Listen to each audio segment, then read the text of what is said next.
Hi, I'm Casey. And I'm Josh. Welcome to our C1 conversation and listening course. If you like our videos, make sure you slap that like and subscribe. So Casey, what are we talking about today? Today we're talking about violence. Violence? Violence. Why are we talking about that? Because there is violence everywhere in the world, and to be quite frank, if you don't know how to talk about it, well then you're missing a serious conversation topic. I think that's fair. I also think that we're English, and so we're typically violent, no?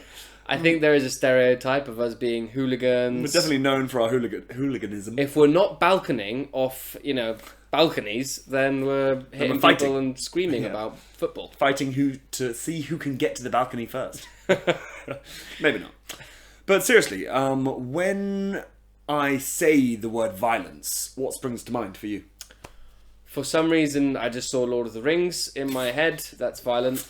I think of people fighting in the street after they've had too much to drink. That would also be my first thing that I thought about as well, I think. Just people being aggressive, getting drunk and fighting. But we both know that there's a lot more to it than that. Okay, war. It's war in general. War. There's a lot of wars going on. A lot of conflict. A lot of protests. There's a lot of violence there. Gang Definitely. warfare. Yeah. Gang warfare. Yeah. Private violence, Private violence. Well, domestic violence. Private Domestic violence. What does that mean? Domestic violence. I understood. Yeah, me too.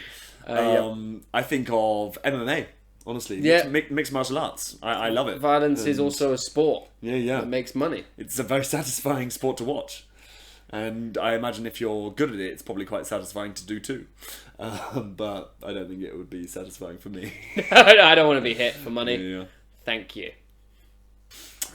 Do you think that we're getting more violent?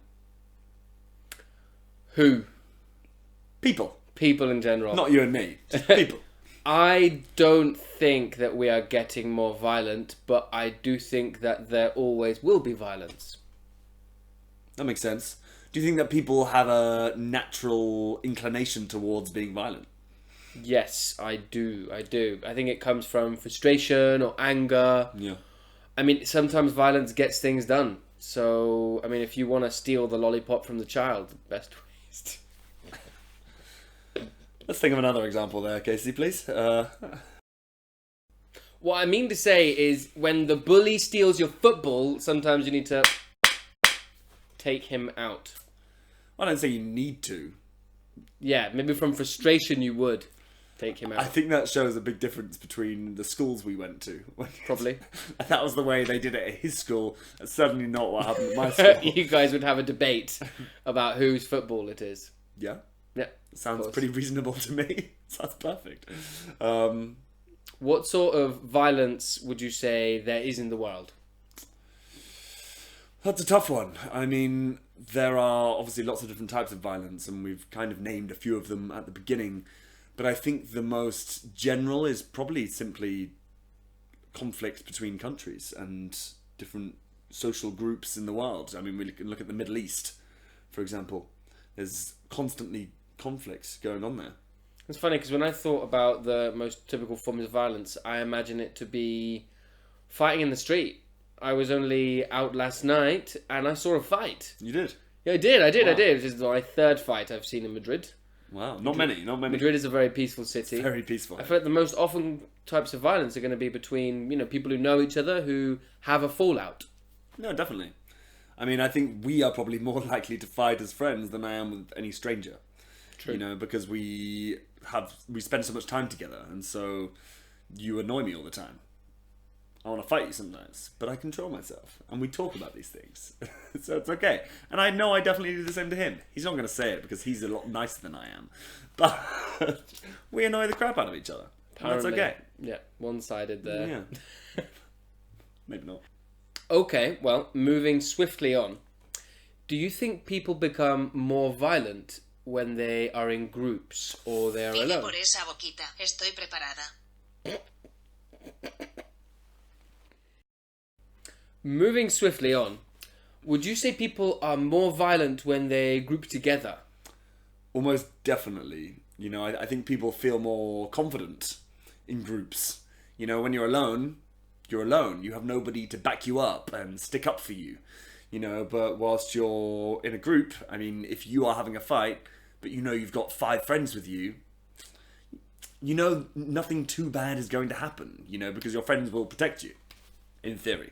In theory. In theory. I think so. I think there is a herd behavior. So, for example, in a big protest where there's lots of people, you not only do you feel anonymous and so you're more likely to be violent, but also you get carried away with yourself. I really do think that's true of a large group, and it's the same. What do you mean by that? You get carried away with yourself?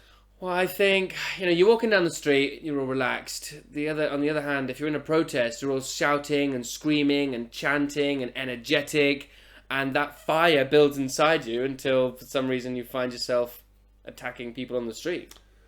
Yeah, no, I get that. I think... Like in football hooliganism. Yeah.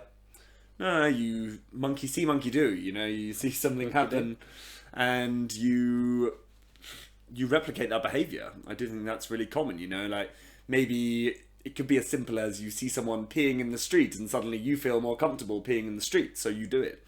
Exactly. You know, it works the same way with violence, I reckon. So, what do you think are the causes of violence in the world? What triggers violence in the world? Ooh, what triggers violence? Said that a lot better than I did.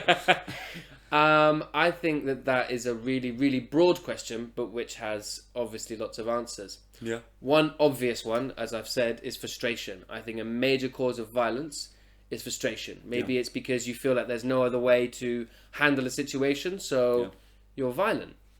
Totally. I think in that same respect, not being able to express yourself causes frustration, you know? I mean, you don't see that many fights with people who are able to be very articulate because they are often able to insult you in a much more complicated way and express their feelings. I do feel that way, that it's generally those who maybe aren't so in touch with their emotional side to express that verbally that they might just feel frustrated and therefore lash out. Perhaps. I think also economics can play a role. For example, inequality and the feeling of injustice that it causes could also generate violence between groups. Totally. If you feel like something is unjust, then you are justifying your violence. You know, if you feel like one side has done something towards you and you feel so persecuted, then being violent is more okay, you know? Yeah, I completely agree. Any other triggers? What else triggers violence? Jealousy. Oh my god. Men and women. Yeah, Men beating up jealousy. other men for looking at their girlfriend. Jealousy Things definitely like that, causes a lot of violence. Jealousy. Yeah, I'd say so. Any others? General intimidation.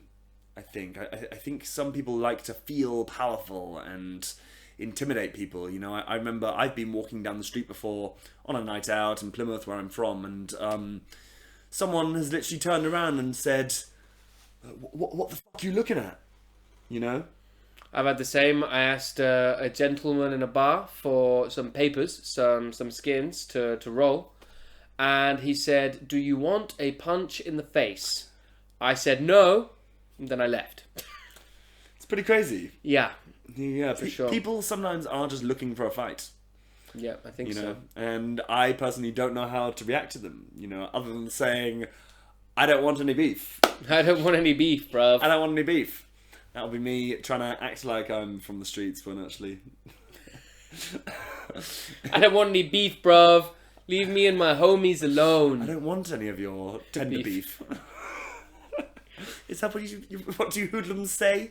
No, I'm not really like that. But, you know, I think being pacifistic and trying to avoid fights, there's an art to it, you know.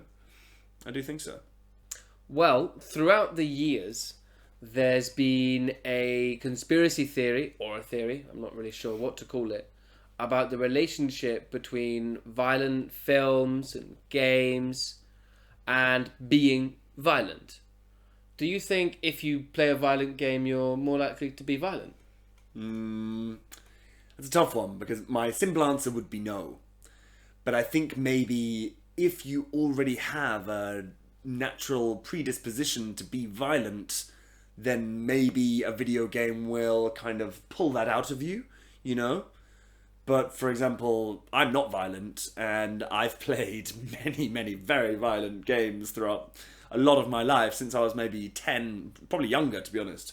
And I'm not violent at all. Yep, shooting games are my favourite game, but Yeah. I don't particularly want to shoot people. But I do think that it's true that, you know, violent games or violent films can inspire people to enact things. But I think we're talking about a very reduced level of the population. Yeah. So I think although they could, I think it's like anything. It's most people don't, and then one or two people will Yeah. ruin it for the whole country. I think it's often used simply as a scapegoat.